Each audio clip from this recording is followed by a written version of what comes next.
When the San Antonio Spurs made a trade for De'Aaron Fox, they didn't know that just 3 months later, they would acquire the best point guard in the 2025 NBA draft class, Dillan Harper. Now, they have two left-handed point guards with very similar styles of play. For now, Dillan Harper is expected to come off the bench for the Spurs while De'Aaron Fox remains in the starting five. However, the time will come when the Spurs will have to choose between the two, because if Dillan Harper truly develops into a superstar, it would be unlikely, or even impossible, for him to stay on the bench. Eventually, they'll need to move him into the starting lineup, which they can do, but it seems like having both of them on the court at the same time could limit each other's potential. This situation is reminiscent of the De'Aaron Fox and Tyrese Halliburton dilemma with the Sacramento Kings, where they were forced to choose between the two in order for one to fully break out. And we all saw how Halliburton took off once he had the point guard role all to himself in Indiana.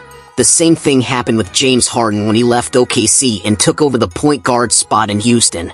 And if analysts are right about Dillan Harper being a future superstar, then it's possible De'Aaron Fox will be the one traded, in exchange for a player who complements Wemby, Castle, and Harper. So, the future of De'Aaron Fox with the Spurs depends on how good Dillan Harper turns out to be.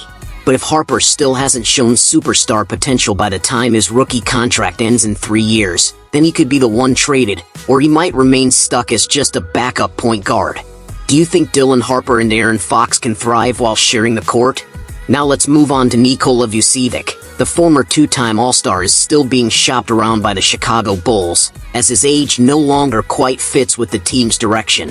His former teammates, Zach LaVine, DeMar DeRozan, Lonzo Ball, and Alex Caruso, have all been traded, and he's now the only one left on the roster. However, no team has shown interest in trading with the Bulls for him so far. He has a salary of $21.5 million for next season, but many teams are being frugal right now. Even though he's still putting up solid stats, averaging 18.5 points, 10.1 rebounds, and 3.1 assists per game on 53% shooting from the field, he remains stuck with the Bulls. According to various sources, if no trade materializes, the Bulls are expected to buy out his contract. If that happens, it's expected that many teams will show interest in the European big man.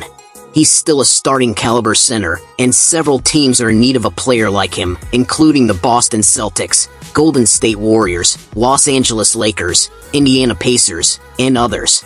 Did you enjoy this video? Please click the subscribe button and don't forget to hit the notification bell for more updates.